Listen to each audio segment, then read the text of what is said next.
I work in healthcare. Good. And I...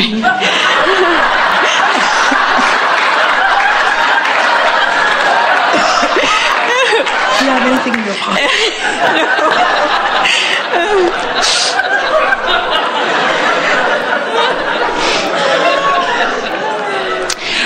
One of the things that I do is I work with a small group of displaced individuals teenagers mostly, who have been taken away from their homes because of addictions like alcoholism and drugs. And one of the things that they have to do in the facility is to follow your classic, 12-step program, and they're being taught that they're alcoholics, and that's a disease, and they'll forever never have that disease. And I find this contradiction in myself in that I want to teach them to do whatever makes them feel best, but for them, very often that means drinking a bottle of vodka, or do you know what I'm saying? I can't seem to get that straight in my head, and as to how to, I don't think they should be labeled with a lifelong disease. It seems to limit their choices and ability to move forward. But on the other hand, by telling them, do whatever feels best for you, half of them will be, running out in the street, or even if they just say, I'm just going to have one drink because it makes me feel better, inevitably they end up having 12 or whatever. And then it just continues this cycle, which makes them worse and worse, even though their original intention was, I'm doing this because it makes me feel better.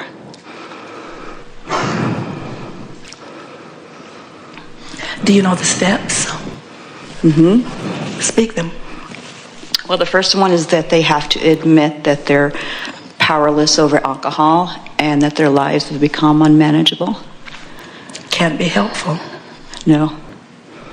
And that's the most important one. I mean, they have to admit that they have no power over their lives. We cannot see how that can be helpful, can you? Mm-mm. But on the other hand, it does very often, if they stick with the program, they will stop drinking, at least for periods of time. And, some of the people that come in and volunteer have been sober for 30 years, but they're still terrified of ever even, smelling alcohol, because they're sure that they'd be, right back there. So it's, I'm having trouble with how to approach that. Well, what's the second step? You would ask that. Anybody? Admitting that... That's it. Thank you. That was loud. Must be something wrong with the microphone. I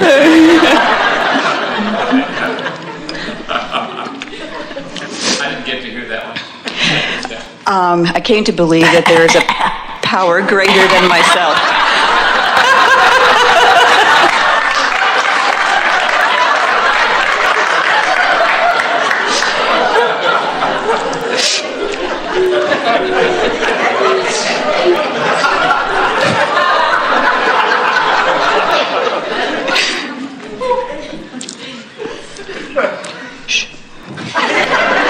Oh, we're waiting for you.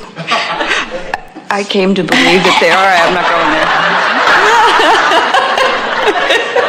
there. The reason we're playing with you about this is because the most important thing to remember, first, we are not at all pushing against in any way the 12-step program, because for someone whose life is in a very unpleasant place, all of those steps are downstream. In other words, when you feel totally out of control, maybe it does feel downstream for you to admit that you're out of control. And to say, I hope that there's some power that's greater than me that will help me, because when your life is in a mess, that's the last moment in time that you really want to crow about how in control you are. So, acknowledging that you are powerless is a downstream step. You see what we are getting at? What we've noticed about the program, and we've interacted with so many people who have been part of it, is that in the beginning, it is all downstream for them.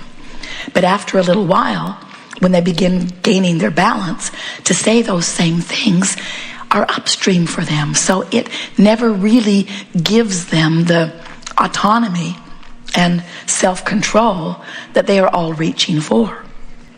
Every single one of them felt not free when they began this process that evolved into the alcoholism. In other words, you're right.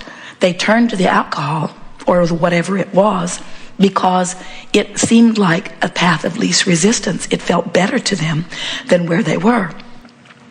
And there's something that we would like somebody to say to them about the rightness of that decision. But the whole program, and in fact almost everybody ever involved in it, stands and says something else to them. They stand and say, you were wrong to do what you did. You were not wise in what you were doing. And you should never ever do something again it's sort of like what we were saying earlier, how when a person feels not free and they innately and naturally turn toward anger, that the anger that they turn toward is the most natural thing in the world, but almost everybody would stop and say, your anger is wrong, your anger is misplaced. So when you're interacting with people that are experiencing the hugeness of disconnection, it's not an easy thing for you to teach them the principles from their place of strong disconnection. Something more overt and in their face is necessary. And it is easier to teach someone about action than it is to teach them about vibration. In an action-oriented world, it's easier to say to them, this alcohol is your problem, than your vibrational countenance is your problem. So we think, if we were standing in your physical shoes, we would introduce the 12-step program as the first 12 steps. And we would tell them there are 12 more. And the first 12 steps are about the action part of distancing yourself from something that hasn't been working. And then once you've sort of got that under your belt, then we would begin the next 12 steps, which would be about understanding that you are the creator of your own reality. And that while you've been saying in the first 12 steps that there is a power that is greater than you, there has never been a power that is greater than you. You just somehow separated yourself from that greater power. But it never left you. It never was forsaking you. It was always aware of you, reaching for you, calling you toward it. You just could not hear. But it was always there. The second of the next 12 steps would be, you are the creator of your own experience, and you are doing the best that you knew how to do every step along the way. You did the best from where you were that you could have done, and you can't go back and undo all of that. So now you have admitted all of that wrongdoing, and now you've made your peace with all of those people who you have wronged. This new second step says, I did the best that I could do then, and now I'm in a better place, and it will be easier this go around. The third thing in this new set of steps is, I am where I am. I am where I am. And where I am is all right, because it has to be, because it's the only choice I have. If where I am is not all right, then it's over for me. If where I am is not all right, then there's nothing else for me to do, because I can't get to where I want to be when I am condemning where I am. Not possible. You can't possibly turn downstream in condemnation of where you are. So I am where I am. And where I am not only is enough, it must be enough, because it's all I've got. The fourth step in this second step is, I am a worthy being who is an extension of source energy. And I came forth with powerful intention and got crossways of it. And when I got crossways of it, I went nuts. because who I am is such a lover and such a knower of my own value. And when somehow along my physical trail I lost sight of that, I could not abide in my own vibration. The split in me was too severe. And that's the reason I turned to something that was numbing. And while I will not turn to something that is numbing again, it is satisfying to know that when someone like me, who is pure positive energy, gets crossways of who I am, that it's going to be pain beyond pain that will require numbing. And I've never known anyone who would deny anyone some sort of a solution or solving of some kind of pain. Step 5 says, I will make peace with those who did not understand how I felt, for how could they? Everyone has their own emotional scale. Nobody could know what was downstream for me. Nobody could know what was a solution for me. And they all stood in such certainty that they were right when they couldn't possibly know. And so this 5th step in my 2nd set of steps is my true acknowledgement of my powerful desire to forgive them. The 1st step demanded that I ask for their forgiveness. In this 2nd step, I'm prepared to give them my forgiveness. I forgive them for not understanding me. I forgive them for trying to be my guidance when they could not. I forgive them for not paying attention to how they felt, so there was no way they could teach me how to pay attention to how I felt.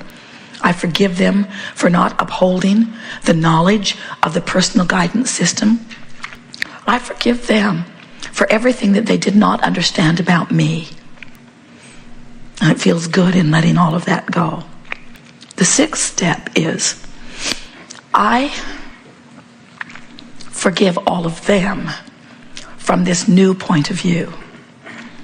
I forgive them for not only not seeing me as I am, but for not seeing themselves as they are either. I allow them, which is more than forgiving, I allow them to be whoever they are, even if who they are being is critical of me.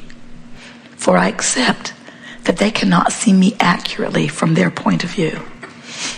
And I no longer need alcohol or drugs to numb the discord that I felt when I saw that I could not achieve their approval. I am giving up my need for your approval in this step. And in giving up my need for your approval, I have set you free. But more important, I have set myself free. The 7th step in this 2nd set of 12 steps is, now that I'm more sure of who I am, and now I'm beginning to return to the eagerness of life that is innate within me, it is my promise to myself that even if I were to do something that formerly I thought was a mistake, that I'm determined that I will offer no self-condemnation ever again. This may be the most important step of all. I acknowledge that the source within me never gives up on me. And the only reason I ever feel bad is because I do.